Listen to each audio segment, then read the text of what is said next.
on some other Asian routes, Hong Kong in particular, but also in Singapore and to a lesser extent in Japan. In response, the group is reducing capacity across Asia by 15% to at least to the end of May.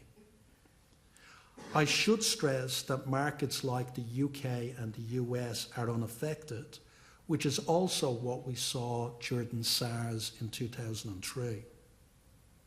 Domestically, only 8% of our bookings are attached to an international trip, and the percentage for Asia is smaller again.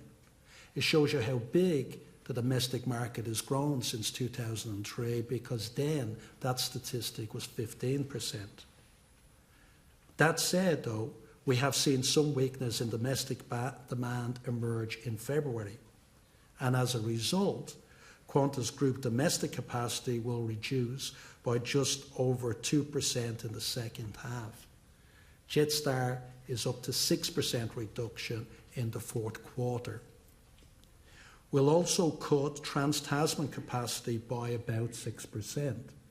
There's a lot of dual destination traffic from people visiting New Zealand and Australia that originates in Asia, and we are seeing an impact on Trans-Tasman operations.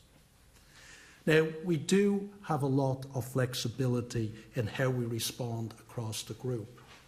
We can extend these cuts, we can cut deeper if we need to, or we can add capacity back in.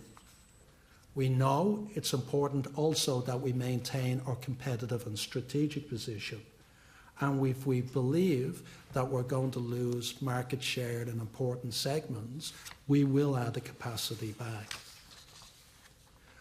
We know that demand in Asia, and particularly in China, will rebound, and we'll be able to ramp up when it does. In the meantime, we'll minimise the impact of reduced flying on our people by using annual paid leave, tapping into what is a significant balance across the group. And we'll take advantage of having the equivalent of 18 aircraft grounded by bringing forward maintenance to allow us to get better utilisation of aircraft when demand rebounds. When you combine the capacity action we're taking with the drop in fuel prices since the coronavirus escalated, we expect to mitigate the total impact on our bottom line to somewhere between $100 and $150 million in the second half.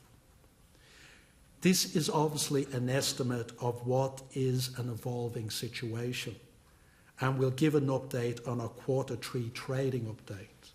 I should emphasise what we are doing is projecting what we see today till the end of the year.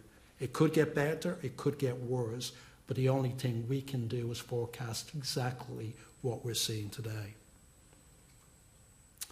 Now, this is Qantas' centenary year, and we've seen a fair share of challenges in that time. But today, Qantas is well positioned. We are a leading domestic business in a stable market, an international business carving out unique advantage in ultra-long-haul flying, and a growing loyalty business that offers diversity of earnings. We also have amazing people. And can I finish by acknowledging our people for the great work that they do every day, but particularly for the recent relief flights from Wuhan and the flight from Tokyo that is landing, I believe, in the next 15 minutes or so. It took literally thousands of man-hours to complete the complex operation like this.